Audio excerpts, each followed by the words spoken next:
दहाड़ ही काफी होला। दोबारा उलझे के कोशिश मत करिए, वरना कसम महादेव की तोरा शरीर के तू सच हड्डी आपस में कबड्डी खेलत नजर आई।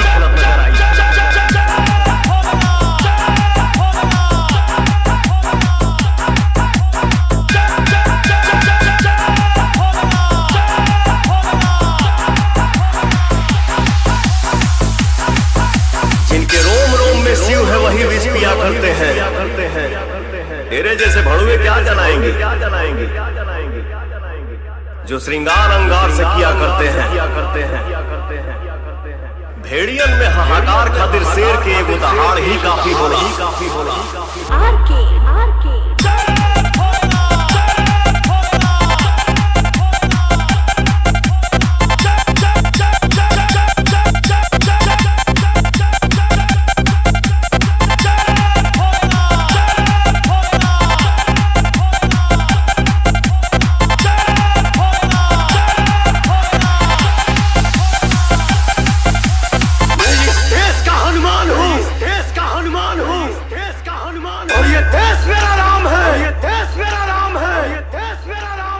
चीर के दिखा दूंगा, अंदर बैठा हिंदुस्तान है।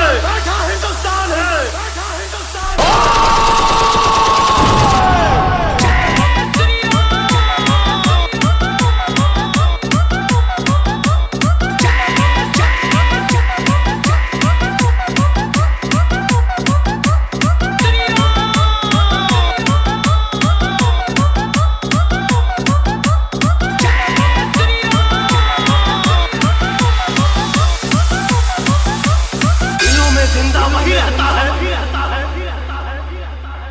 जो अधर्म से लड़ता है, वरना मरने के लिए तो सभी पैदा होते हैं।